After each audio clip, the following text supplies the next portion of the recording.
On va commencer. On a vu Abraham la semaine dernière dans le Lech Lecha d'Abraham, conséquent d'une mise en marche de l'histoire à travers un homme qui n'a pas été choisi parce qu'il était juste ou bon comme Noach, mais qui était l'homme qui avait en lui recelé en son sein la potentialité de devenir. Devenir quoi? Devenir le père des nations de manière générale, mais à travers cela devenir le père des Hébreux qui vibraient en son propre sein.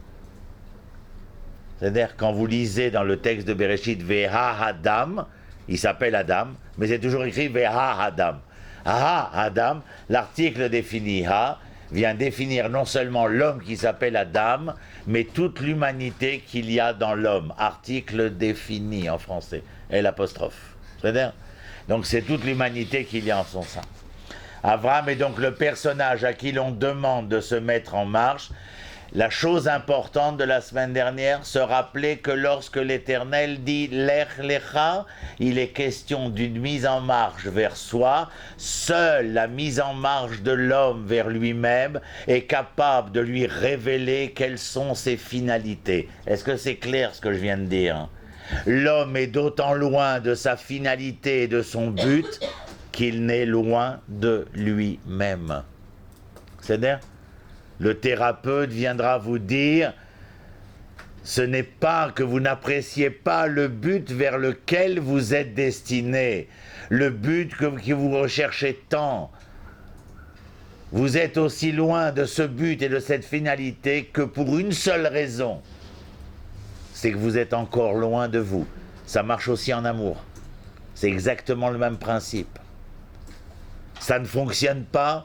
L'osmose ne se réalise pas, ce n'est pas parce que la conjugaison de cette conjugalité tant adulée ne se réalise pas, mais parce que les êtres qui doivent conjuguer sont tellement loin, si ce n'est éloignés, de leur propre être.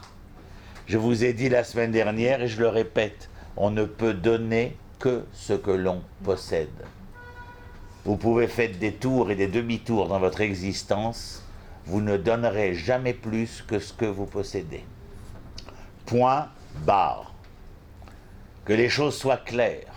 C'est-à-dire que ce que nous étudions à travers les figures, où il est question de découvrir les tenants et les aboutissants de l'être, il y a aussi un aspect philosophique, un aspect spirituel de la chose, c'est qu'il faut que nous réalisions la leçon.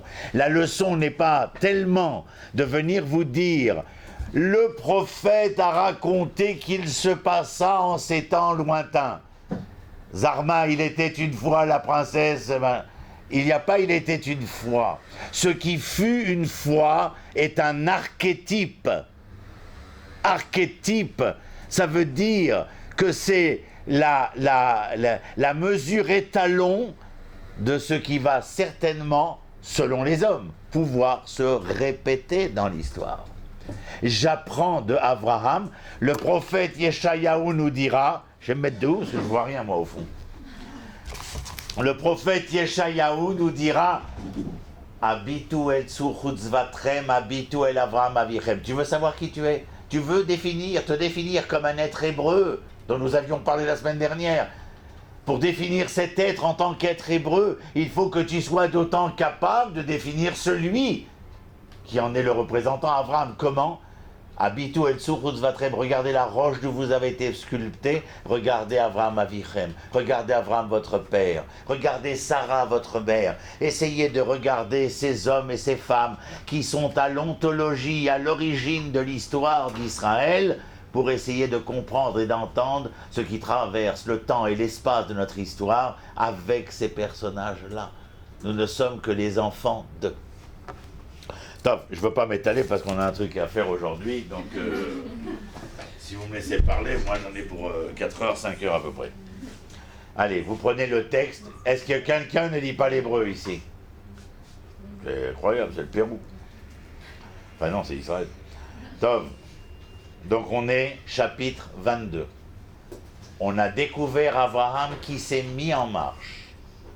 On a découvert ensemble Abraham qui, après s'être mis en marche et être arrivé à destination, va devoir quitter la destination pour se rendre dans un pays, une terre étrangère. Ce qui nous avait intéressé ici, c'est la rencontre entre Abraham et Sarah. Je vous avais dit, sur un ton débonnaire, que lorsque Abraham rencontre Sarah, après 50 ans de mariage, pour lui dire, si vous avez lu le texte, t'as de beaux yeux, tu sais, et qu'elle lui a répondu ce que répond dans Quai des Brumes Michel Morgan, comme si l'âme de Prévert les sollicitait du delà des cieux. Il était important de comprendre ce que disait Abraham à Sarah, en lui disant « t'as de beaux yeux, tu sais », qu'elle répondit ce qu'elle répondit peut-être, mais tout cela pour lui dire « tu déclareras que tu es ma sœur ». Je vais répéter l'enseignement de la semaine dernière. Ils sont époux et épouses. Mais Abraham dit « moi, à Pharaon, sa majesté d'antan, je voudrais lui dire que si eux ont l'habitude de prendre leurs sœurs pour les rendre leurs femmes, nous avons l'habitude de prendre nos femmes pour les rendre nos sœurs. » La notion de frère en hébreu, c'est arva, c'est la fraternité. C'est-à-dire qu'au-delà de l'époux et de l'épouse, il y a cette dimension de frère et de sœur, parce que dans la arva, la fraternité, ce que nous entendons d'abord, c'est la complicité. Cette complicité qui me fera dire à toi, mon épouse, tant adorée, tant adulée, je souffre tes souffrances et me réjouis de tes joies. Vous y êtes? Restez pas plombés, réagissez. Top, je vous comprends. Top, on y va. Donc on a revu plus ou moins ce qu'on a fait. Maintenant, il s'avère qu'Abraham est rentré d'Égypte et nous allons rencontrer Abraham dans un autre épisode qui va nous révéler quelque chose qui a trait à Abraham, à sa descendance, mais aussi à l'histoire d'Israël. Si vous permettez, je vous emmène à la rencontre, je vous l'ai déjà dit la semaine dernière, de la lettre qui est une note, du mot qui est un temps, de la phrase une mesure. L'harmonie est dans le concert du paragraphe. Vaï achar advarim haele. Ça va, tu suis? Bon, il ne faut pas formaliser, c'est comme ça. Vaï achar advarim haele, va Elohim nisa et Abraham, va yomer elav Abraham, va yomer ineni. Non, je répète. C'est parce que je vais répéter. Je me le lis à moi d'abord et après je vous le lis. Vaï achar advarim haele. Ce fut après ces événements-là. Va Elohim nissa et Abraham, et l'Éternel mit à l'épreuve Abraham.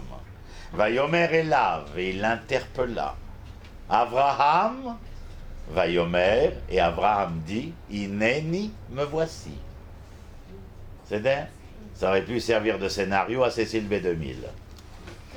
Si vous ne connaissez pas, c'était les péplums des années 50 sur les grands films historiques sur la Bible.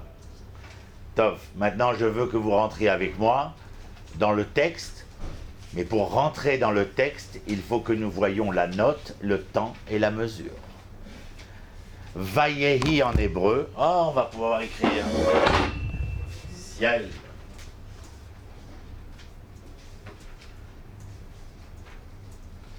Vayehi, c'est le verbe être au futur. Vous savez, pour ceux qui prennent des notes. Pourquoi ? Parce que Yehi, c'est un futur. La seule chose qui les différencie ici, c'est le verbe être, mais il est au passé. Pourquoi? Aya, c'est passé. Yehi, c'est futur. Nous avons simplement quelque chose de particulier, c'est le vav. En français, le vav, c'est une conjonction de coordination, comme le méouédon cornicar. Ici, le vav est une conjonction de conversion en grammaire hébraïque, c'est-à-dire, il est conjonction de conversion, vav à hipour, la fort. Donc, nous sommes en face d'un futur qui, parce qu'il est précédé d'un vav, va transformer le futur en futur antérieur.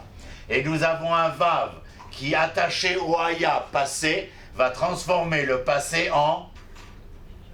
Vous n'ayez pas peur de le dire, dites-le, c'est d'air. Donc il y a ici un passé et ici un futur.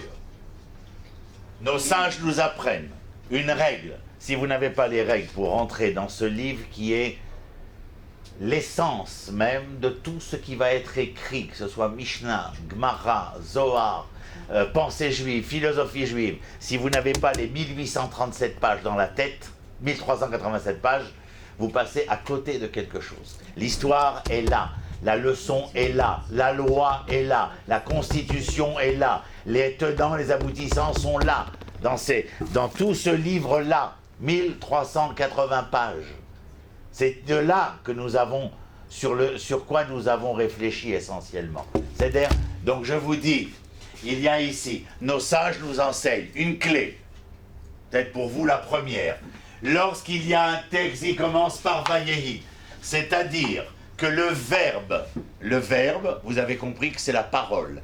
C'est comme si le verbe venait me dire que l'histoire qui allait suivre se voyait transformée de son futur à son passé. Lorsqu'un texte commencera par un verbe venant me dire que le futur est ramené au passé, ce sera un mauvais présage, c'est-à-dire un manque d'espoir dans le devenir de ce texte-là, et à moi de chercher, quand je vois ça, qu'est-ce que dans le texte va venir confirmer que ça commence vailli. Par contre, lorsque dans un texte il y a Ve'aya, c'est-à-dire que l'on transforme le passé en futur, il y a là un temps d'espoir. Qu'est-ce que c'est le futur ramené au passé? La nostalgie. Qu'est-ce que c'est le passé ramené au futur? L'espoir. Moi, j'arrive pas à voir. Où est-ce que tu vois la transformation? Le Vav. Le Vav, il transforme le Yehi en futur antérieur. Yehi, c'est ce sera. Quand tu dis demain j'irai, c'est bien. Mais quand je dis je m'en fus, ça veut dire que j'avais été, il y a un relent de quelque chose qui vient parler dans un futur de ce qui fut avant. En hébreu, on appelle ça la nostalgie. Transformer ton futur en passé. Les Juifs arrivés d'Afrique du Nord, ils ont grandi avec leur grand-mère, ils l'ont toujours entendu dire Yahasra. Mazé Yahasra, où tu prends les nouveaux immigrants arrivés en Israël. Ah, chez nous, c'était pas comme ça. Les Israéliens, Israël. Chez nous, j'ai même des Russes arrivés me dire que c'est... J'avais une infirmière dans mon service. Si tu n'as pas vu le marché de Tbilisi en Géorgie, tu n'as pas vu le marché dans un monde. J'ai dit, bon, on a manifesté parce que vous étiez des malheureux. Alors, c'était quoi, du pipeau? Si tu n'as pas vu le marché de Tbilisi et de Moscou, c'est quoi? Où est la vérité? C'est simplement l'imagerie populaire qu'après avoir quitté. Par exemple, mon père avait son neveu qui est retourné à Oran, en Algérie, où je suis né. Je suis né rue de la Révolution. Moi, j'ai pris le nom à part entière dans ma vie. Et donc, il est retourné. Il vient me voir, il me dit, Ronnie, je suis retourné là où on a grandi les 4 premières années de notre vie, mais c'est une ruelle. J'ai dit oui, et depuis petit, on entend parler de la rue de la Révolution et on a l'impression que c'est l'avenue des Champs-Élysées. C'est une ruelle. Regardez-la après le départ. Transformer son futur en passé vous fait devenir des êtres regrettants. Transformer le passé en futur, c'est appartenir à la prophétie d'Israël. L'hébreu même, à Ivry, regardez. C'est ça. Vous avez tous noté là? Oui. Les bécédaires? Ah, c'est super ça c'est pas la bonne éponge. Bon, bref, c'est encore un truc. Il faudra leur dire d'amener une éponge aussi sur la table. Il y a Ivry. Vous voyez là-bas? La racine de Ivry, c'est 3 lettres. Nachon, Ain, Bet, Resh. Il y a en vérité ici 3 occurrences. Je l'ai déjà dit, mais je le répète, tout ça, il faut que ça rentre. Ça fait partie du patrimoine identitaire essentiel. Ivry, c'est Avar, c'est passé. Over, c'est traversé. C'est-à-dire, et Ubar, c'est le fœtus. Ça veut dire quoi? Que l'être hébreu, j'ai pas dit le juif. Le juif, on l'oublie, ça y est, c'est fini, il n'y a plus de juif. Yehudi, ça vient de Yehuda, c'est un 12e, c'est la fraction. Je ne veux plus être un être fractionnel, je veux redevenir le nombre entier. Ivry, c'est celui capable, selon la prophétie, de tirer les leçons du passé pour pouvoir traverser. Et lorsque celui qui a tiré les leçons du passé est capable de traverser, il est capable de renaître comme un phénix de ses cendres, c'est-à-dire une renaissance. Le fœtus n'est qu'une renaissance. Top, c'était juste pour vous expliquer quelque chose, mais ce n'est pas le but des choses. À chaque fois, j'essaye de savoir si vraiment vous avez entendu ces propos-là. Je conseille à chacun de pouvoir écrire, parce que les choses, quand elles ne sont pas écrites, disait Aristote, elles ne se gravent pas sur les parois de votre cœur. Tu as compris? Maintenant, tu fais ce que tu veux.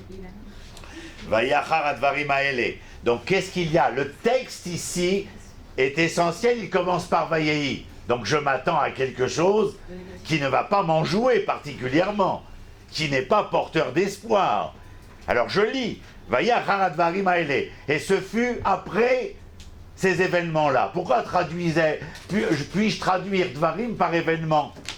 D'abord parce que les derniers livres du Tanakh, c'est Divrei Hayamim. Davar en hébreu, c'est la chose, c'est la parole et c'est l'événement. Comme quoi, lorsque les choses peuvent parler, elles deviennent des événements. C'est la raison de la polysémie en littérature.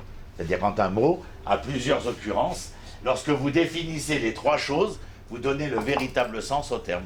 Et là, Davar, qu'est-ce que je vous ai dit? La chose, la parole, l'événement. Oui, quand les choses parlent, ça devient un événement. Lorsqu'elles existent, lorsqu'elles se conjuguent, bien entendu. Vous suivez? Oui. Parce qu'il n'y a pas de main qui s'est levée encore. Ça m'inquiète. Vayachar advarim. Ce fut après ces événements. Est-ce que... Oui, mademoiselle. Moi, j'ai pas compris comment on peut transformer le futur en passé. Parce que le vav, vayehi. Le vav est une conjonction de... Quand je t'ai dit tout à l'heure, l'homme est l'apostrophe, je t'ai dit que du fait qu'il y avait un L apostrophe, un article défini, l'article venait définir que le nom qui suivait n'était pas simplement le nom de cet homme, mais de tout ce qu'il y avait dans cet homme. Et donc je dis que dans Adam, il y avait l'humanité. Donc quand je lis pas à Adam pour dire tiens, c'est lui Adam. Non. Je lis « c'est l'homme » et l'apostrophe, et donc c'est l'humanité qu'il y a chez Adam. Ce qui est encore plus clair quand on sait que c'est le premier homme, enfin le premier soi-disant homme, et qu'à partir de lui et de Chava, tout va naître. Donc il est encore plus clair. Mais sachez reconnaître les choses dans l'article, et surtout que nous soyons capables de tirer les leçons de ce que nous apprenons. Comprenez que quand je vous dis cela, passé, traversé, fœtus, c'est demain matin... vous voir être capable de tirer les leçons du passé, de vous voir être capable de traverser, et être capable à ce que demain soit mieux qu'hier. Quand j'allais au lycée, j'avais mes copines avec un petit rond, un plus et un moins. Je t'aime moins... comment c'était? Attends. Je t'aime plus qu'hier et je t'aime moins que demain. Voilà, ça c'était le machin. Ça veut dire qu'il est question ici d'une remise en question perpétuelle, à Ivry. Pour celles qui ne connaissent pas ce que j'ai dit tout à l'heure, Yehudi, c'est Yehuda, c'est 1/12e, parce que Yehuda, c'est 1/12e des tribus d'Israël. Mais moi, je refuse d'être 1/12e. Je veux être entier. Quand j'ai rencontré ma fiancée, ma mère, elle m'a dit alors, qu'est-ce qui t'arrive? J'ai dit, j'ai rencontré ma moitié. Elle me dit, comment peux-tu me dire ta moitié? J'ai dit, bah oui, j'ai compris qu'enfin je pourrais être un jour. Qui accepterait de vivre dans la déchirure de l'être fracturé? Nous sommes tous dans l'aspiration de la plénitude de l'être un. Quand les jeux rencontrent les tu, vous vous rappelez? Ils deviennent nous. Mais dans le nous, lorsque nous devenons un, nous n'oublions pas que le nous est première personne du pluriel. C'est-à-dire, bien sûr que nous sommes un, sans avoir perdu un tant soit peu de ce que je étais et de ce que tu étais. C'est-à-dire que dans l'amour, il n'y a pas une annihilation de l'autre. Mourir à perdre la raison, mourir d'en plus savoir. Non, ça n'existe pas, bien entendu. Mourir d'aimer, ça n'existe pas non plus. Oui, enfin bref, on s'en fout. Tu penses bien que je ne suis pas un féru. Aimer à perdre la raison, c'est rare, ouais, aimer, tu as raison. Aimer à perdre la raison. Ça veut dire, il est question ici, bien entendu, dans cette recherche du un, chacune des tribus doit être capable de s'exprimer. Et dans cette mosaïque de l'histoire, l'image n'est une image que parce que décomposée dans ses parties, et où chaque partie est capable de s'exprimer en rapport avec celle auquel elle va s'attacher, bien, en fin de compte, nous avons devant nous une image parfaite et unitaire. C'est-à-dire, Vayachar Dvarim Haele. Laissez-moi poser ma question, parce que je n'ai pas encore posé ma question. Qu'est-ce que j'ai voulu poser comme question? Ah oui, et ce fut après ces événements-là. Nous sommes dans la paracha de Vaïra, Abraham est arrivé avec Sarah, ils sont descendus en Égypte, ils sont revenus. Après ces événements-là, est-ce que quelqu'un connaît, Stam, pour une question que je pose, quand le texte dit « et ce fut après ces événements-là », quels événements? Quoi? Quel était le problème avant ce que nous allons étudier, qui s'appelle la Akedat Yitzhak, la ligature de Yitzhak? Qu'est-ce qui s'est passé avant qui était un événement concernant Abraham et Sarah? Un événement, parce que peut-être c'était un problème, ils ont peut-être eu une solution, enfin je sais pas, mais qu'est-ce qui s'est passé avec Abraham et Sarah? Quel était leur problème? Mais bidiouk, bien évidemment. Est-ce que dans la rencontre des jeux et des tu devenus nous, il n'y avait pas un sous-entendu de ce que je vous ai appris la semaine dernière, à savoir que ma rencontre avec toi n'était que pour être capable de conjuguer les verbes de notre histoire ensemble. Mais il n'y a pas de conjugaison des verbes de notre histoire, si ce n'est que nous sommes capables de transformer cette conjugaison dans une conjugalité. Et cette conjugalité n'a de réalité, comme dira Rachel à Yaakov, puisque c'est son anniversaire. Nous ne pouvons pas rester dans l'amour platonique, mais il faut que nous soyons capables de jouir des fruits de notre passion. L'homme avec la terre, du fruit agricole, l'homme et la femme, de l'enfant qui vient, qui lorsqu'il s'appelle Ben, l'enfant, n'est pas l'enfant parce que Ben, mais Ben parce que racine du verbe construire. Et elle-même, Ben, Bina, c'est non seulement ce qui va être construit, mais la Bina, c'est aussi la compréhension. Parce que seuls ceux qui comprennent sont capables de construire. Et si vous comprenez la relation qu'il y a entre je et tu, alors le nous deviendra cette capacité de pouvoir donner les fruits de sa passion. C'est trop compliqué? Non, c'est très joliment dit. C'est trop joliment dit, bien sûr. Mais en dehors de ça, il faut que ce soit joliment fait. Parce que sinon, ça ne sert à rien. Tu vas arriver devant ton Jules demain et tu vas lui dire « Reniaki, je nous ai appris je, tu, nous ». Donc il va te dire « Bon, allez, calme-toi, tu as encore rencontré un barjot ». Mais en vérité, il faut que la chose soit réaliste. C'est-à-dire qu'il comprendra ce que vous avez à lui dire lorsque vous serez capable de lui prouver que l'idée est capable d'être un acte. C'est ça la différence. Vayachar Dvarim Haele. De quoi souffrent Sarah et Abraham de ne pas avoir d'enfant? Elle est prête à tout. Elle va lui dire, prends Agar et un enfant. Mais en tout cas, il y a là une souffrance certaine. Lorsque nous nous rencontrons, que ce soit l'homme et la terre, regardez les paysans lorsqu'il y a la disette, la sécheresse. Imaginez quelle souffrance de ne pas voir la terre donner la toison d'or de son blé. Rappelez-vous Jean de La Fontaine, le laboureur et ses enfants. Non, c'est trop? Bon, on passe à autre chose. Vayachar Dvarim Haele, Vea Elokim, Nissa et Abraham. Je m'en fous de faire tout le texte que j'ai prévu ou de faire 3 lignes. Ce que je veux, c'est que vous compreniez. Vea Elokim, Nissa et Abraham. Qui met les Nassot en hébreu? Mettre à l'épreuve. C'est-à-dire? Mais les Nassot, c'est mettre à l'épreuve. Nisayon. Vous vous rappellerez, Nisayon, c'est l'épreuve. Encore une fois, à force de m'entendre, vous allez apprendre. J'ai un mot, je veux savoir ce qu'il veut dire, je cherche sa racine. La racine de Nisayon, c'est Nes, Nun, Samer. Celles qui connaissent l'hébreu vont me dire quoi? Le miracle? Je réponds non, l'étendard.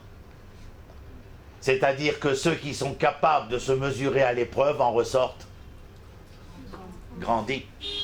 Nisayon, Nes, encore une fois, pas une triple polysémie, mais ici une polysémie double, à savoir que c'est l'épreuve et l'étendard. Celui qui acceptera l'épreuve ne pourra pas être le même homme, même s'il se retrouve à la table et devant moi. Il est possible de contourner la table et de se retrouver là, aucun problème. Mais l'épreuve est là. Celui qui surmontera l'épreuve retrouvera certainement celui qui a contourné l'épreuve. Mais ne me dites pas, ne me vendez pas surtout, qu'il est possible de penser que ce sont les mêmes hommes. Physiquement, ce sont les mêmes hommes. Mais pas dans la dimension de l'être homme. Ce sont 2 êtres totalement différents. Vea Elohim, Nissa et Abraham.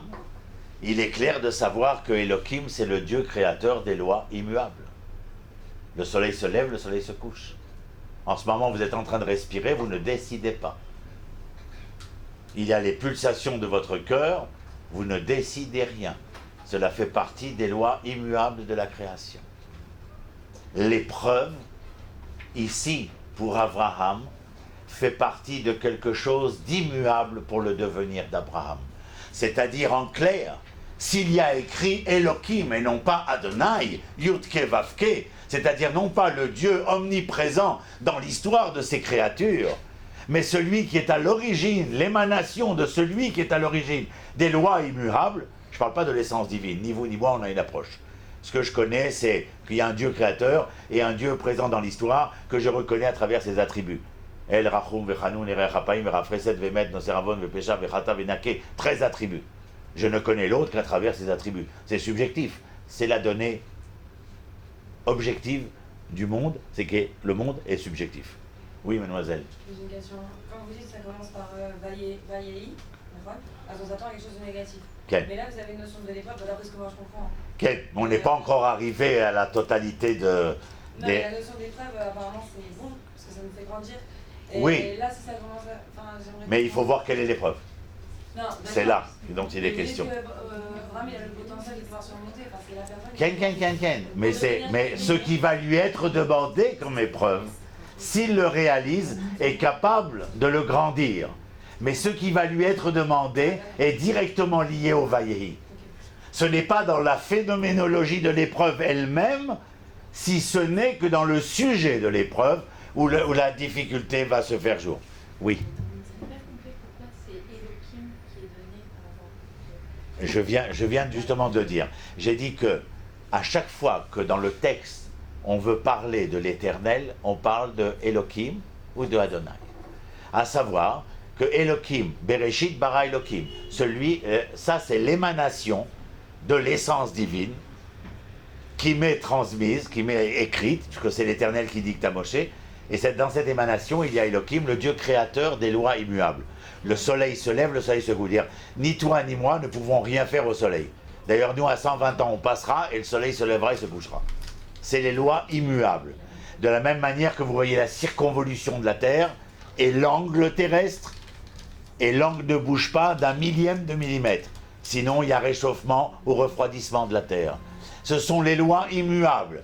Je ne sais pas si vous avez regardé une image satellite, mais la Terre, comme on dit en hébreu, Tlouyal Blima, elle est suspendue dans le vide.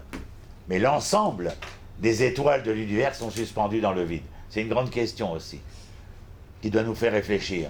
Mais en tout état de cause ici, celui qui met à l'épreuve Abraham, s'il est écrit que c'est Elohim, ça veut dire que cette épreuve est essentielle pour l'immuabilité du projet que l'Éternel a projeté.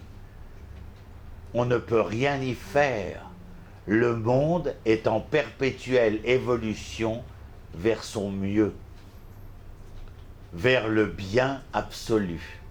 Ça ressemble certainement à des textes de philosophie que vous avez vus chez Hegel ou chez Aristote. Aval, il est clair que la Torah enseigne que le monde est dans une évolution dynamique perpétuellement vers le bien.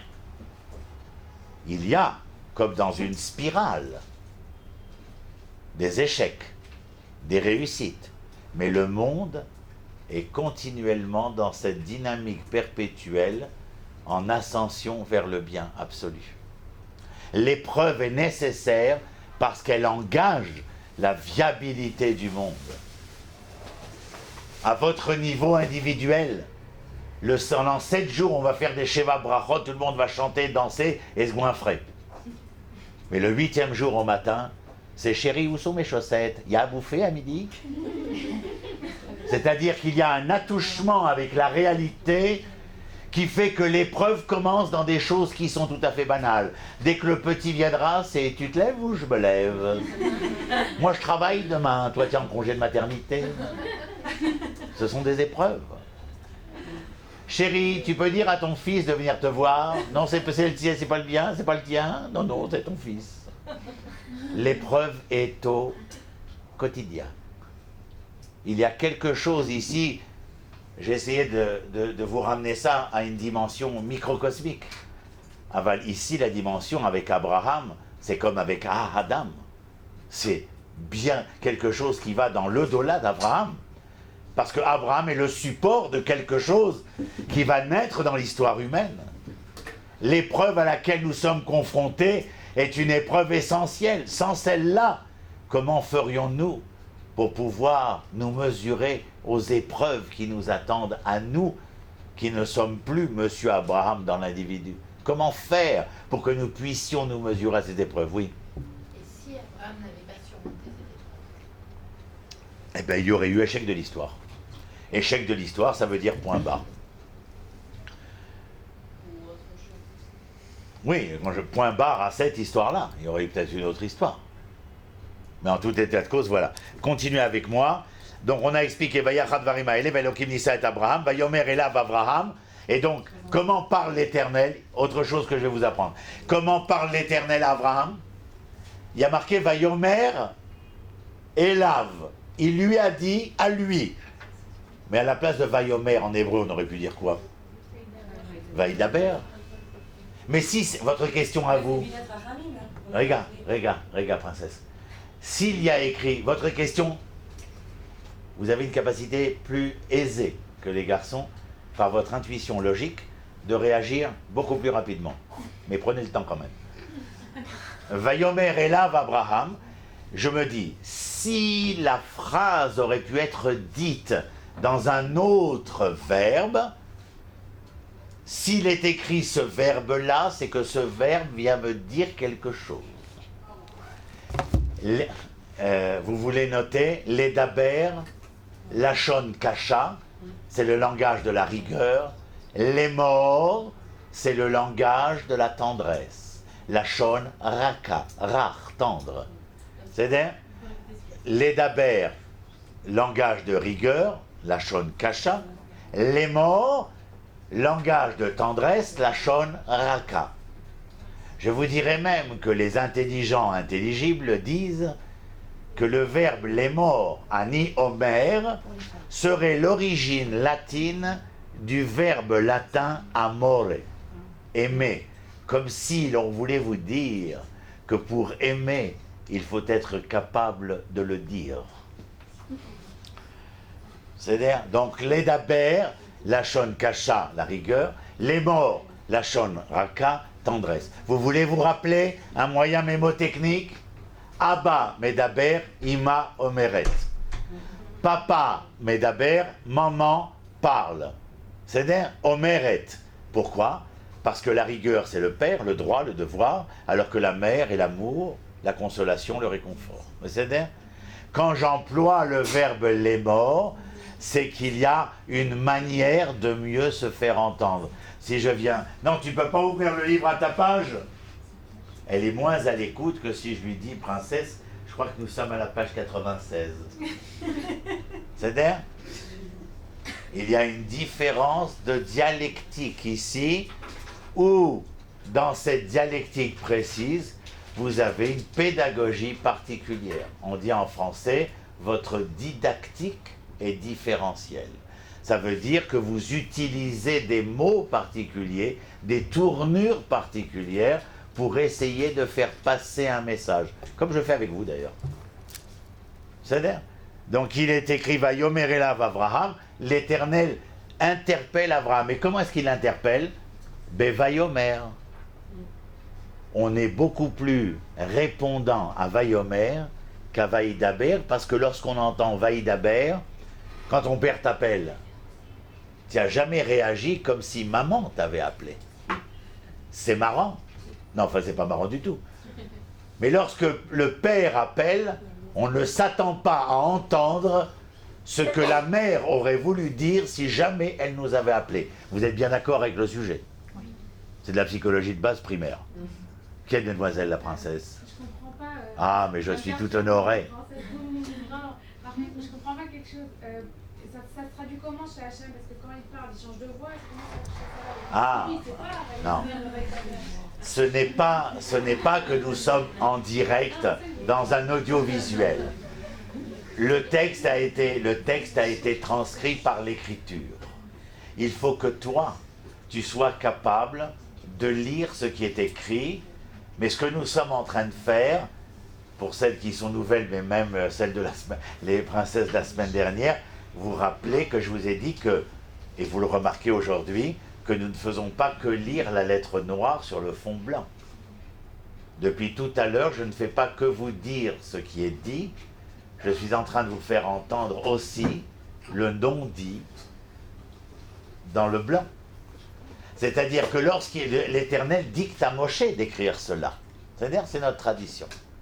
Lorsqu'il dicte ce qui est écrit, ça veut dire que l'écriture va m'être transmise. Lorsque je vais être amené à lire l'écriture, il va falloir que l'écriture puisse être explicitée, entendue, pour qu'elle devienne un message pour moi. L'Éternel ne dit pas à Moshe, tiens Moshiko, on n'a rien à faire, on va se faire un petit bouquin. Vous comprenez? C'est très sérieux. L'Éternel est en train de Bereshit bara Elokim et hashamayim v'et haaretz. Vaï Adam. Ah, Adam l'Éternel, oui, tu écris avec l'article défini, Moshiko. Pourquoi? Parce que il faudra qu'il... Tu comprends?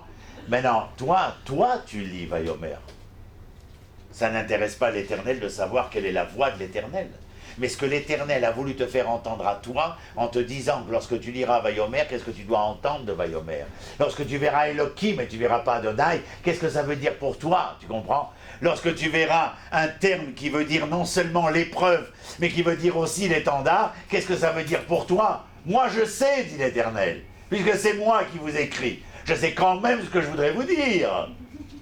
Mais ce que je ne suis pas sûr, c'est que lorsque vous recevrez le courrier, que vous soyez capable d'entendre ce que je dis. Vous entendez les princesses? Je sais que pour vous c'est plus facile de comprendre ça que pour nous les mecs.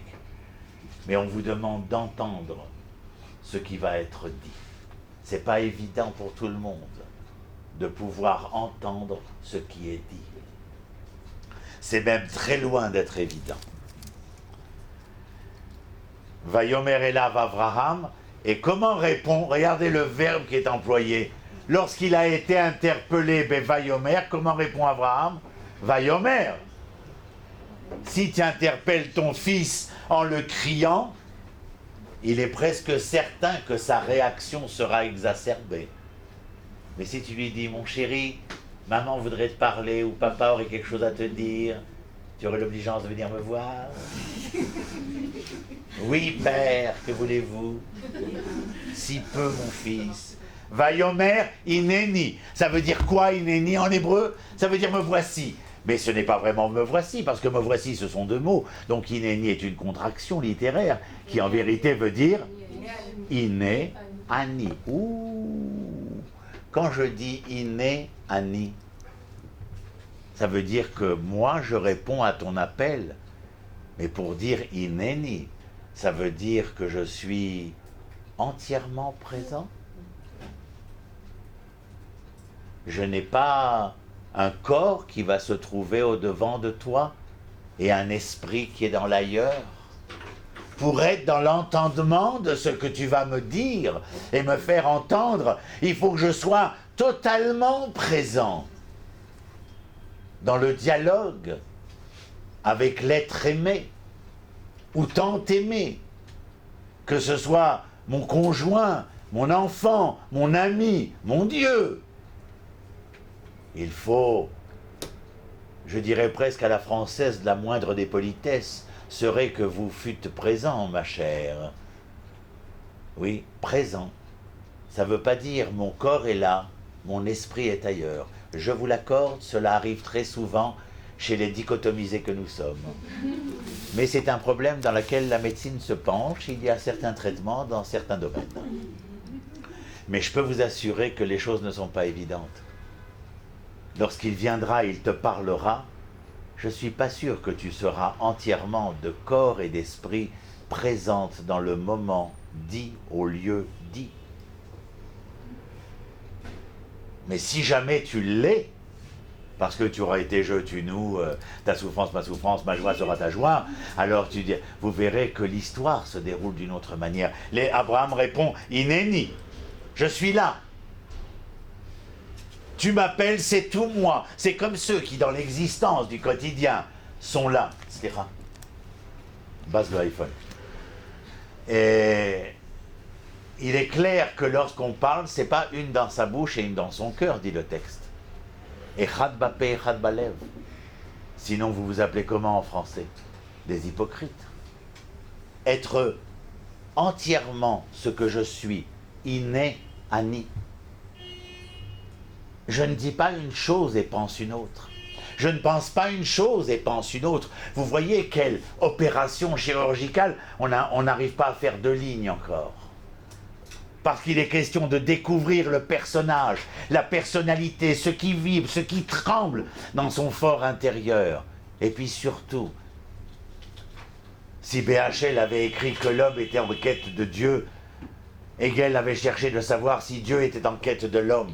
Mais vous vous rendez compte que dans cette dialectique essentielle, il y a beaucoup plus que simplement d'être en quête. C'est tout son être qui s'investit dans cette rencontre-là. Verset 2. Ah ben non, il fait qu'un seul, alors c'est encore mieux. Vayomer, écoutez bien la phrase, regardez-la. Je vais vous la ponctuer afin que vous compreniez. Écoutez-la. Vayomer, donc l'Éternel maintenant répond. Vous avez remarqué que le verbe vayomer est toujours présent. Vayomer, karna et bincha, virgule, et yechidecha, virgule, asher ha'afta, virgule, et Yitzhak, point. Je vais traduire. Et l'Éternel dit, je signale encore et toujours. Et l'Éternel dit, dans le langage de les morts. Et l'Éternel dit, Karna et bincha, virgule. Pourquoi? Parce que je vous explique le blanc. C'est pas écrit le blanc. Il faut que vous l'appreniez. Le blanc, c'est que lorsque l'Éternel lui dit, prends ton fils, la réponse d'Abraham dans le blanc, c'est de dire à l'Éternel, lequel? Kol hakavod. Et yechidecha, ton unique, virgule, parce que dans le blanc, l'Éternel dit, Abraham dit à l'Éternel, chacun est l'unique de sa propre mère. L'Éternel continue, Asher ha'afta, j'ai mis une virgule après, parce que Abraham dans le blanc dit, Kol hakavod, je les aime tous les deux. Prends ton fils, mais lequel, Éternel? Yechidecha, ton unique. Mais Éternel, ne le saviez-vous donc pas? Chacun est unique à sa propre mère. Ishmaël à Agar et Yitzhak à Sarah. Asher ha'afta, celui que tu aimes. Enfin, Éternel, comment osez-vous? Je les aime tous les deux. Et après cela, et Yitzhak. Les princesses, il y a marqué et Yitzhak. Je vous ai appris, pour celles qui étaient là déjà, et, c'est une préposition composée de la lettre Aleph Vetav. Je vais vous dire en français comment est-ce que nous disons. La préposition et, lorsqu'elle précède un nom, un objet, et définit l'essence de ce qui la suit. Qu'est-ce que ça veut dire l'essence? Quand je dis et à Adam, l'essence de l'homme, l'essence de l'humanité. C'est-à-dire, regardez comment le mot est composé de la première lettre et de la dernière lettre. C'est-à-dire que l'essence, c'est être capable d'appréhender le sens du terme de ses tenants à ses aboutissants, d'un bout à l'autre. C'est merveilleux, n'est-ce pas? Moi, je suis qu'un tuyau. Vous pouvez la refaire, ça? Oui, je vous la refais. Le et est une préposition qui, précédant le nom ou l'objet, vient définir l'essence du nom ou de l'objet. Qu'est-ce que l'essence? J'ai pas fait philo, monsieur, je comprends rien. L'essence, c'est la volonté de savoir ce qui meut le nom ou l'objet. Qu'est-ce qui dynamise le nom ou l'objet? Je ne connaîtrai le nom, la valeur du nom de quelqu'un que je ne connaîtrai l'origine du nom et le sens du nom. C'est-à-dire que j'essaierai de connaître le nom, l'objet, de son tenant à son aboutissant. Si je m'appelle Ronnie, ça veut dire ma joie. c'est qu'il faut que je cherche pendant 120 ans pour réussir à dire devant le tribunal céleste, lorsqu'il va me demander « Roni, est-ce que tu as été Roni ?» de lui dire que pendant 120 ans, j'ai ramé pour essayer de savoir ce que cela voulait dire. Le nom est l'essence de l'être. Dieu dit quoi? Ton unique, ton fils, celui que tu aimes. Et à chaque fois, Abraham a une qui de réponse. À la fin, l'Éternel s'épanche d'une certaine manière, il lui dit « Et Yitzhak ». Mazé et Yitzhak, tu vas prendre. Il n'a rien dit encore, il a dit de prendre. Karna. Et il est sympa. Vayomer, langage sympa de tendresse. Et il lui dit car, c'est prends. Mais il rajoute na. Ça veut dire prends, s'il te plaît. S'il te plaît. S'il te plaît, ton fils, ton unique, celui que tu aimes. Qui? Yitzhak. C'est quoi le nom de Yitzhak? C'est le nom de cet enfant qui, lorsqu'il n'avait pas d'enfant, l'Éternel a envoyé des anges pour lui dire que ta femme, à l'âge qu'elle a, va tomber enceinte et mettre au monde un enfant, le fruit de votre passion, et vous l'appellerez Yitzhak. Mais qu'est-ce que ça veut dire, Yitzhak? Oh, ne cherche pas, mon cher Abraham. Cela veut dire que tous les espoirs sont permis. Celui-ci n'aura rien dans son présent, mais tout dans son futur. Il ne sera pas celui qui rit, ce sera son frère Ishmaël, qui lui ne sera pas Tsochek, mais Metzachek. Il ne sera pas celui qui rit, mais celui qui se moque. C'est le même verbe en hébreu, Letzachek, Litzrok. Tout dépend la ponctuation.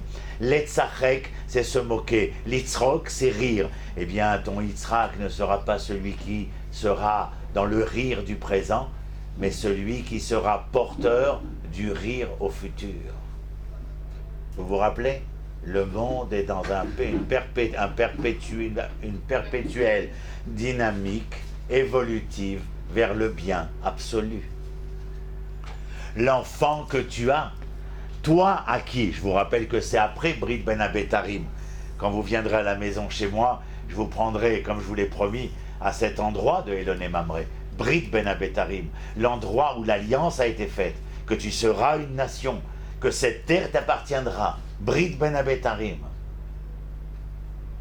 Eh bien, comment puis-je, avait dit Abraham, comment pourrais-je savoir que je vais vraiment hériter de cela, d'être un peuple, une nation, d'avoir une terre qui m'appartienne, si je n'ai pas d'enfant? Alors il lui dit, voilà, tu as un enfant maintenant, mais cet enfant ne sera véritablement lui que dans son devenir. C'est important à se rappeler cela. Alors il lui dit, prends l'enfant qui est ton enfant, que tu aimes, qui est ton unique, prends et Yitzhak. Et qu'est-ce qu'il lui dit ensuite? C'est la deuxième fois que vous le voyez. Il est écrit, Velech lecha el eretz Amoria. Ve'aleu sham. Et monte avec lui, monte-le là-bas, Léola. Léola, c'est en sacrifice. Alecha be'arim, sur l'une des collines, Asher omar elecha, que je t'indiquerai. Je suis au verset bête. On est qu'au deuxième verset. Vayomer karnal bincha tiridecha sheravta et Yitzhak. Velech lecha el eretz Amoria. Ve'aleu, va vers la terre de Moria, et là-bas, quand tu seras arrivé sur la terre de Moria, tu le feras monter sur l'une des collines que je t'indiquerai.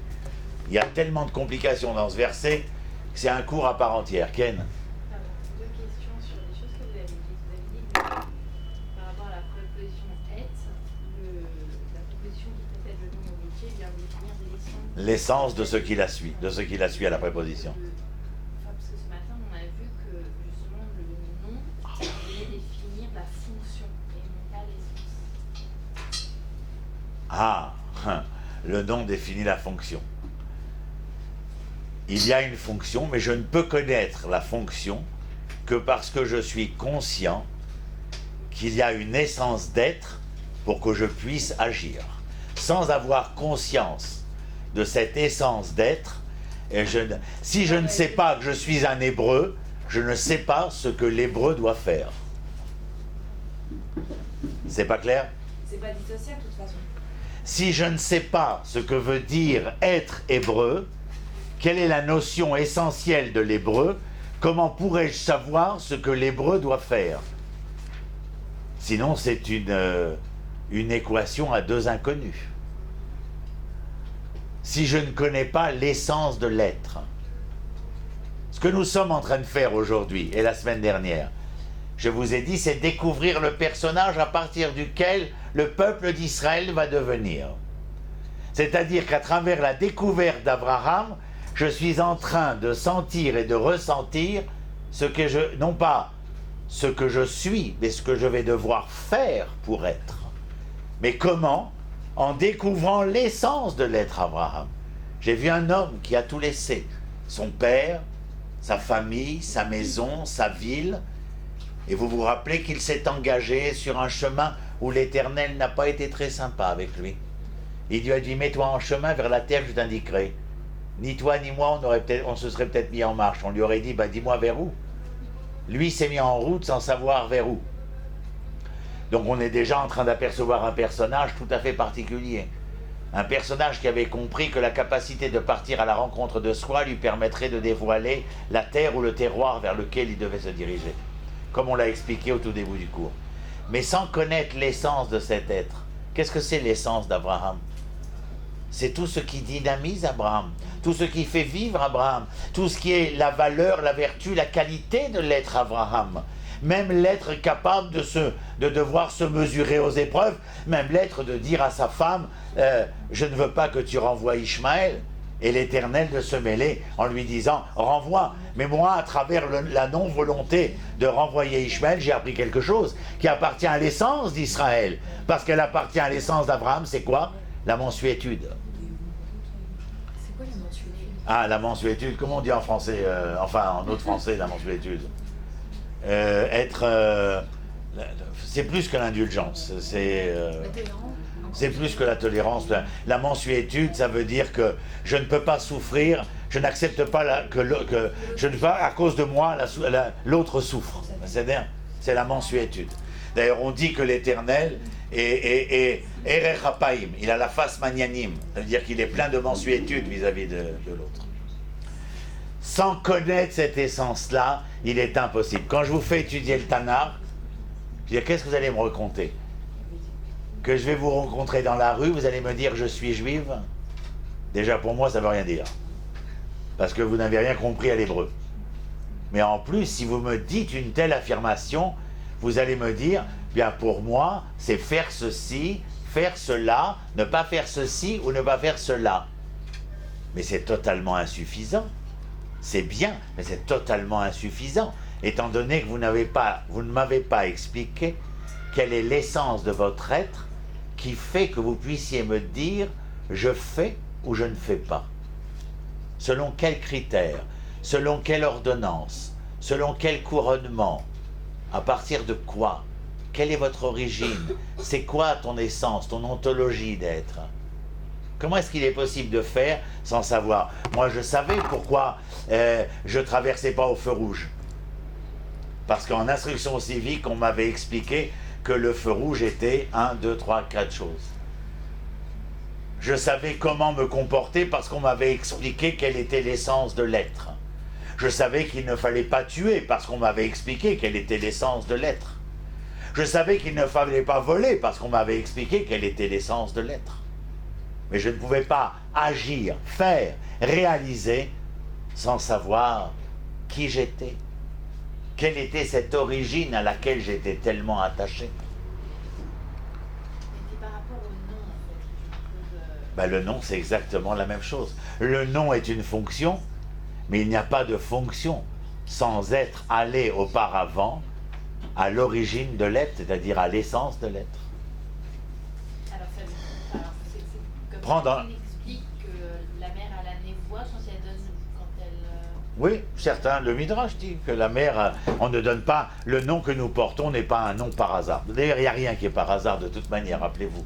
Mais essentiellement, bien sûr que le nom n'est pas par hasard. Et le nom que nous portons est essentiel, raison pour laquelle, quand je suis arrivé au ministère de l'Intérieur il y a 34 ans, et que j'ai donné mon prénom, elle a sursauté la... Comment on appelle ça? La pkida, je sais pas comment on dit en français, la pkida, l'employé. Et elle me dit, vous n'avez pas de prénom hébreu? J'ai dit non. Elle me dit, bah, c'est l'occasion d'en prendre un. Et je dis, pourquoi? Elle n'avait rien d'une religieuse ou d'une orthodoxe, quoi que ce soit. Elle me dit, mais enfin, si vous n'avez pas un prénom hébreu, comment voulez-vous être israélien? Je ne sais pas si elle comprenait ce qu'elle disait. Moi, j'ai rien compris. Ça m'a pris des années. Mais j'ai changé de prénom et je me suis appelé Ronnie. Parce que j'ai dit, mais quel prénom? Elle me dit, vous avez toujours le sourire en coin de figure. Appelez-vous Ronnie. Alors je me suis appelé Ronnie. Stam, ça veut dire ma joie. Aval, qu'est-ce qu'elle a dit? Comment voulez-vous devenir israélien si vous n'avez pas un prénom en hébreu? Comment tu voulais que je comprenne il y a 34 ans avec mes cheveux longs et mes idées courtes? C'était quoi votre prénom? Ah, c'est un secret d'État. Genre. Non, Stam. Jean-René. Tu vois?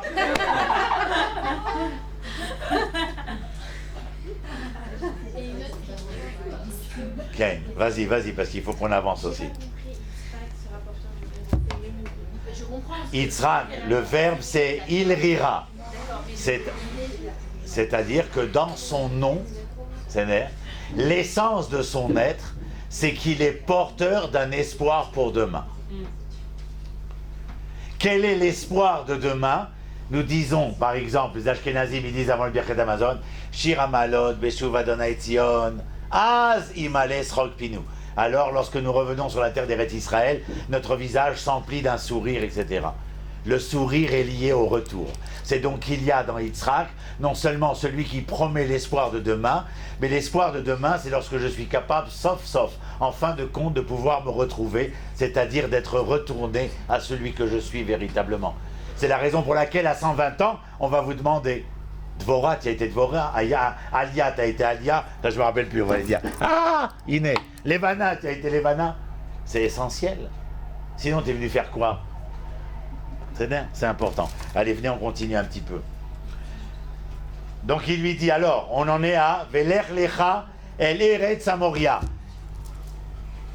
Rappelez-vous une chose, le premier Lech Lecha, il n'y en a que deux dans le texte d'Anachi. Lech Lecha vers la terre, Lech Lecha vers l'une des collines. Il donne le nom, Eretz Amoria. Moria en hébreu, c'est Moreya. C'est-à-dire sur la colline ou quoi? Où l'Éternel enseigne. Quelle est cette colline? Har Moria, le mont du Temple. Yerushalayim. Mais Abraham ne sait pas encore. L'Éternel lui dit, tu vas aller sur la montagne où j'enseigne. Mais cette montagne, c'est l'une des collines que je t'indiquerai. Laquelle? Secret d'État. Mais pour aller sur la colline, essayez de me suivre maintenant parce que ça va être un peu compliqué. Déjà pour moi c'est compliqué. Ken, Alecha de Harim, parce que 3 mots plus tard il dit sur l'une des collines. La colline c'est Eretz Amoria, c'est la plateforme de la colline. Mais c'est le mont Moria. C'est celui-là dont il est question. Sur l'une des collines, c'est une confirmation. Là où je t'envoie à cet endroit qui s'appelle Eretz Amoria, c'est l'une des collines que je t'indiquerai. C'est le texte tel qu'il est écrit. Pshat, c'est-à-dire simple. Maintenant, essayez de me suivre. Si vous êtes fatigué, respirez un bon coup. Parce que même pour moi, c'est compliqué de vous l'expliquer. Mais je veux vous emmener. Je veux dire, moi, ça fait 1 milliard de fois que je répète ça. Et j'ai toujours l'impression que c'est la première fois. Alors, comprenez qu'il s'agit là d'une passion totale. Et à chaque fois, je le vis de la même manière. D'ailleurs, vous le voyez, j'y donne le meilleur de moi-même.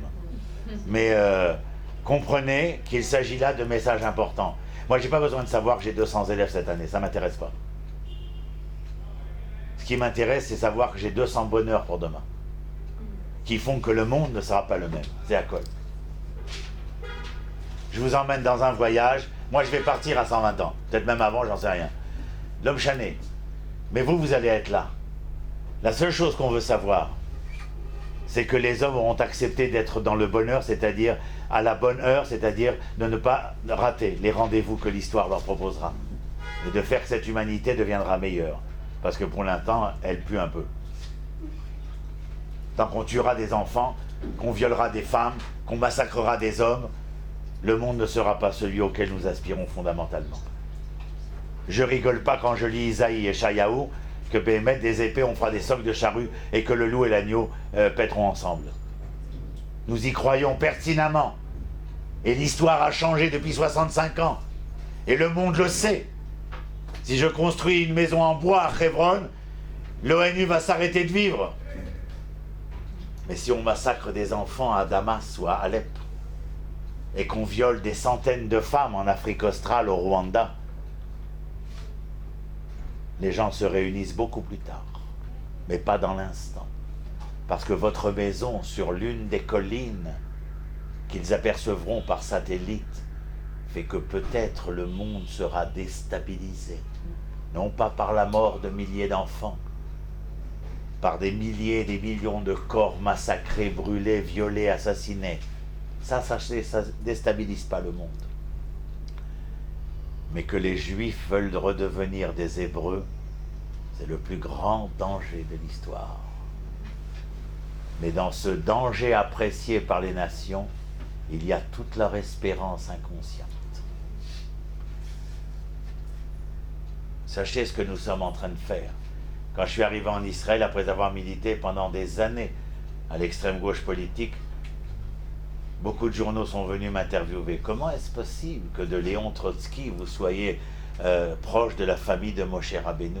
Comment on fait un tel changement? Qu'est-ce qui se passe, monsieur Akrish? On n'était pas bien, on n'était pas beau, on n'a pas été sympa avec vous? On vous a envoyé à l'école primaire, au lycée, à la fac, on donnait une maison, des bourses et tout. Vous avez kiffé dans les ruelles à Saint-Germain, quartier latin. Vous avez tout vu de nous, vous avez tout pris de... Qu'est-ce qui n'allait pas? Pourquoi vous voulez à ce point redevenir un Hébreu? Ben, je dis tout simplement parce que c'est l'espérance du monde. Vous comprenez qu'est-ce que je dis? L'espérance du monde. Alors ils n'ont rien trouvé de mieux de mettre par exemple dans le Nouvel Obs un professeur d'amour pour un pays qui en a tellement besoin, pauvre abruti. C'est eux qui ont besoin de cet amour-là. Nous réfléchissons à chaque fois. Golda Meir était montée à l'ONU à la tribune et elle dit aux représentants égyptiens: « Oh, je ne vous en veux pas de nous avoir déclaré la guerre. Je ne peux même pas vous en vouloir pour nos 3000 hommes qui sont restés morts sur le terrain. Mais je vous en veux d'une seule chose, à vous et à toutes les nations ici. Vous nous avez obligés à prendre les armes et à tuer des hommes. » Vous entendez ce que c'est l'hébreu? Dans quelle galère alliez-vous vous fourrer? Lech Lecha. Maintenant, je vais essayer de vous expliquer. Le deuxième Lech Lecha, c'est comme le premier, c'est le même principe. Aller à la rencontre de soi. Le premier, vous vous rappelez qu'il concernait une mise en marche de l'être vers le corps, vers le terroir, vers la terre. C'est comme si ce premier Lech Lecha partait à la rencontre de la matière à partir de laquelle on pouvait construire un contenant. La terre, un contenant. Mais il est possible que cela se fasse que si tu étais capable véritablement de te rencontrer. Tu vois, par rapport à ta question de tout à l'heure, il n'y aura pas de rencontre entre l'homme et la terre tant que l'homme n'aura pas découvert l'essence de ce qu'il est. Aller à la rencontre de soi nous permet de pouvoir agir pour de vrai. Pas comme à la récré, non, c'est pour de faux. Pour de vrai. Vous pourrez jouer avec votre mari demain, à lui faire croire que. Mais le jour de Pourim, il faudra enlever le masque. Pour de vrai. Maintenant, dans ce deuxième Lech Lecha, il est question de quoi?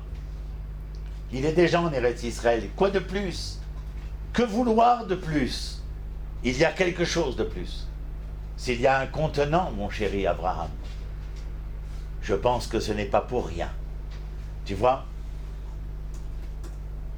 Le verre qui est là est le contenant pour lequel tu as fait tant de pas. Mais si maintenant il est là, le contenant, c'est certainement qu'il y a un projet, celui d'y verser le contenu.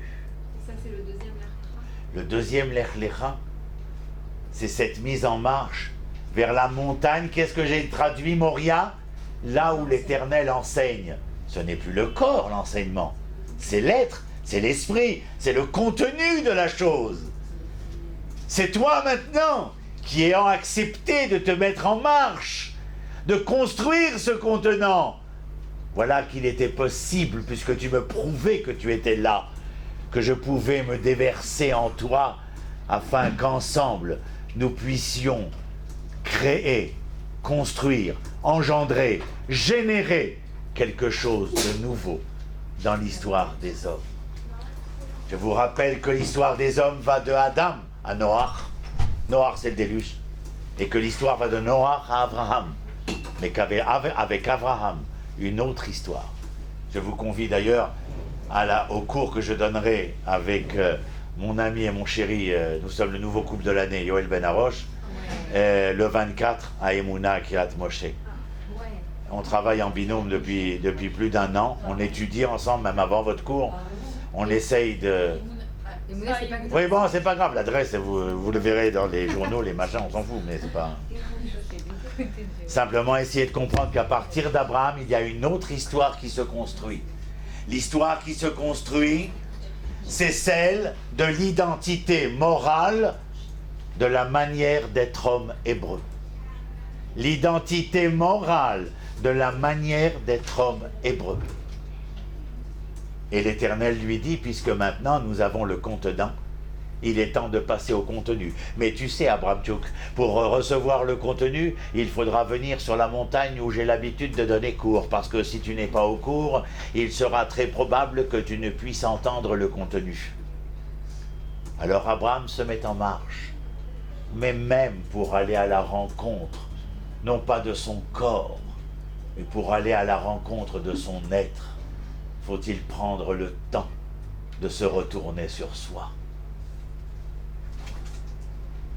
C'est pas quelque chose qui est évident. On a tous aujourd'hui envie un peu d'être derrière cela parce que ce n'est que le reflet d'eux, mais ce n'est pas lui. Même quand on a envie de dire je t'aime, même je t'aime n'est plus je t'aime, il est JTM.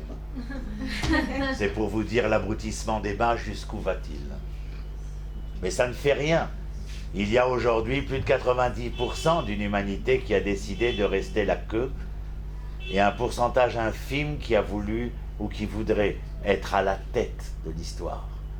À Rosh Hashanah, nous disons parmi les brachot, chez nié la roche, velo nié la zanav. Il ne suffit pas de le dire. Il faut le vouloir et il faut le réaliser. Pour le réaliser, il faut non seulement aller à la rencontre du contenant auquel j'appartiens, mais être capable d'y laisser s'y déverser le contenu auquel j'aspire. Et l'Éternel lui dit, Lech lecha el eretz Moria ve'aleu. Mazé aleu. Il n'y a pas marqué, prends-le, emmène-le. Il y a marqué, monte-le, élève-le. Concernant la venue vers Eretz Israël, on dit pourtant, Ani olé la Haaretz, j'ai fait mon alia. Et là, vous venez d'apprendre quelque chose. L'Éternel vous dit, les princesses, c'est une petite montée. Mais ta véritable montée va lire le livre du Kuzari, 13e siècle, écrit par Rabbi Yehuda Levi. Il ne suffit pas simplement de venir affirmer qu'on a sorti le corps de son exil. Aussi faut-il être capable de sortir l'exil de son corps. Voilà la montée.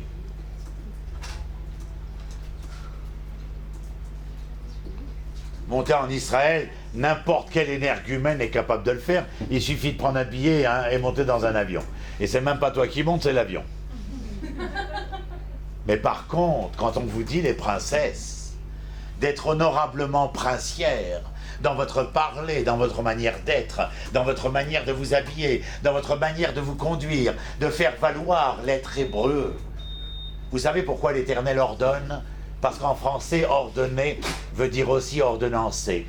Non seulement on ordonne, mais le mot est polysémique en français, il veut dire vous couronner, vous donner une fonction, vous donner un titre. ordonnancé. C'est dans l'ordre.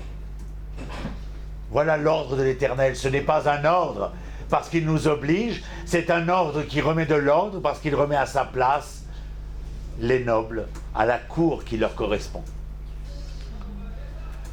Alors il dit, va aller où Sham Léola, et tu le feras monter comme un sacrifice. Bon, j'ai traduit Ola par sacrifice, mais en vérité, je peux vous dire que Ola est le nom du sacrifice, mais ça ne veut pas dire sacrifice.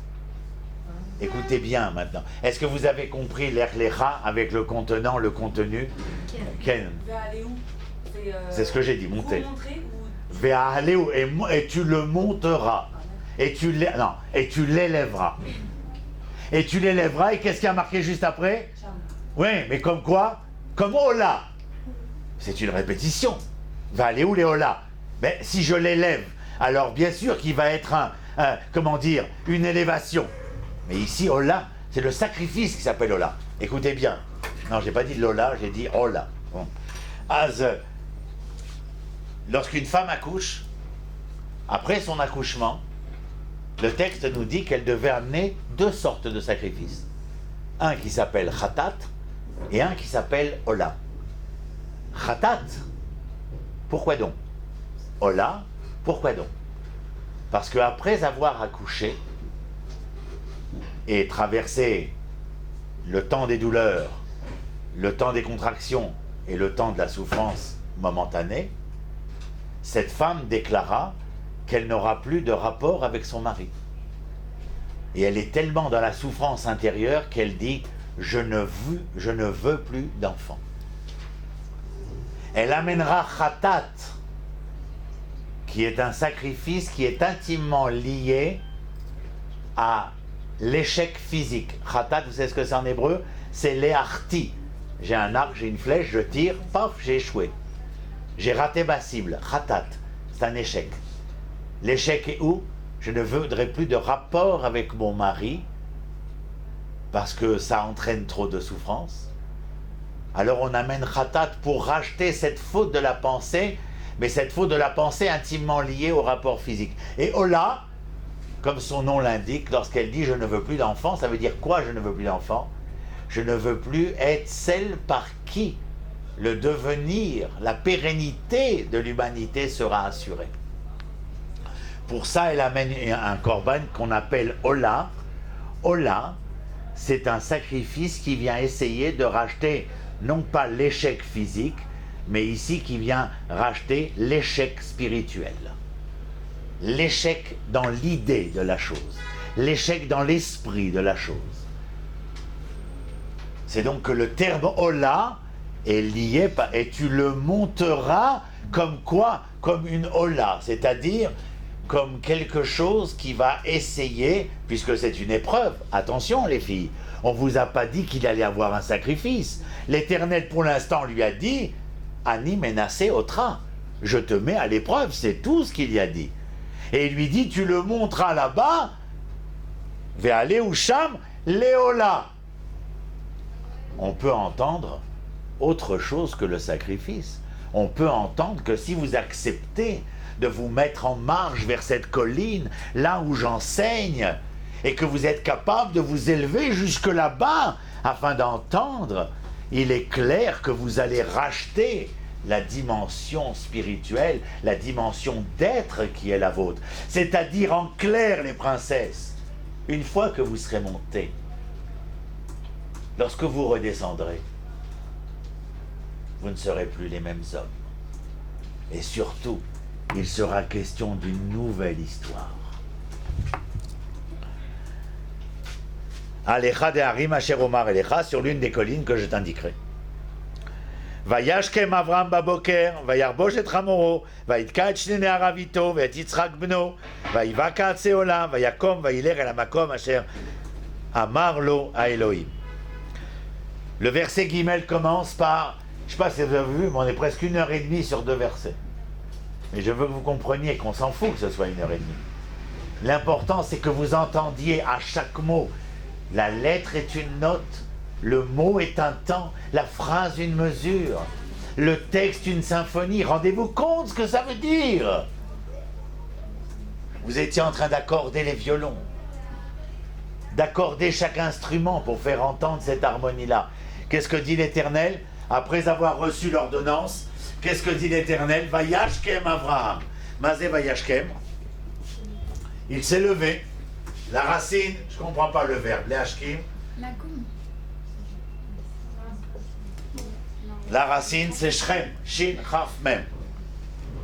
Je vous ai dit, Leashkim, c'est se lever. D'ailleurs, dans les mouvements de jeunesse ou à l'armée, Yesh Ashkamat Aboker. Ashkama, c'est le réveil du matin. Mais en hébreu, tu peux dire Vayakom, il s'est levé. Vaïtorer, il s'est réveillé. Et comme dans Vayomer Vaïdaber, si c'est écrit Vayashkem, je me pose la question de pourquoi avoir choisi ce verbe. Est-ce que c'est clair ce que je dis? J'aurais pu dire d'autres verbes, pourquoi avoir choisi celui-ci? Si je ne sais pas ce que celui-ci a de particulier, je vais donc à sa racine. Je cherche ce que veut dire la racine, Shrem. Qu'est-ce que c'est Shrem en hébreu? C'est une ville, je sais, qui s'appelle Daplouse en arabe, mais en hébreu, Shrem, c'est... Dans quoi a été mis ce verbe? Vayashkem Avraham Baboker. Et Avraham s'est levé le matin. Ah bon? Ben déjà, il ne se lève pas le soir comme certains, c'est bien. Mais lui, il s'est levé le matin. Ah, mais le verbe pour me dire qu'il s'est levé le matin, la racine, c'est Shrem, c'est l'épaule. Vous entendez les princesses? Abraham est celui qui s'est levé parce que lui réveillait le soleil et n'attendait pas que le soleil le réveille. Parce que lui n'était pas dans la grasse matinée, n'était pas dans les matinées grasses, mais qu'il avait décidé en réveillant le soleil. Ça veut dire quoi? Qu'il décidait d'être le sujet de son histoire, l'acteur de son histoire, qu'il refusait d'en être l'objet, qu'il refusait d'en être le spectateur. C'est bien beau d'aller vous pâmer et vous pavaner devant les grands écrans en disant « T'as vu comment il est mignon? T'as vu comment elle est mignonne ?» L'acteur, c'est vous. L'actrice, c'est vous. Ken. J'ai pas compris le rapport avec l'épaule. Shrem, c'est une épaule. À quoi sert l'épaule? L'épaule, c'est le soutien. Comment on dit en français soutenir quelqu'un? L'épauler. Voilà, colle à cavote. Je savais qu'avec vous, ça roulerait sur des roulements à billes. Comment on dit épauler en hébreu? Épauler, la tête katef. La tête katef. Quand tu veux traduire mamash, épauler. Mais l'hébreu biblique, c'est... D'ailleurs, comment tu dis réhabiliter quelqu'un? L'échakem. L'échakem, c'est lui permettre de redevenir le sujet de son histoire. Quand il redevient maître de lui-même, zéchikoum. Il a été blessé, il a été accidenté, il redevient lui, c'est l'échakem. C'est-à-dire, Vayashkem Avraham Baboker, c'est important pour vous, parce que demain matin, je sais que quelquefois, et surtout maintenant les jours qui vont venir, puisque nous avons commencé à dire Mashiach Baruch Moed Geshem, on va vers l'hiver, et le matin, quand il faut se lever, surtout tous les matins, on est souvent à se débattre entre la belle et la bête qui vibre en nous. Et souvent la bête nous dit « je me sens pas bien, il fait froid, j'ai mal au ventre, j'ai mal aux pieds, j'ai mal je sais pas où ». C'est-à-dire, et on n'a pas tellement envie d'être l'actrice de son jour. Manque de peau. Le devenir appartient aux acteurs. Pas les hollywoodiens, bien entendu. Mais à ceux qui veulent devenir dans le fait et le geste de leur propre existence.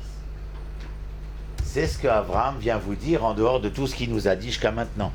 Vayashkem Avraham Baboker, Vayarbosh et Hamoro. Je vous traduis la phrase.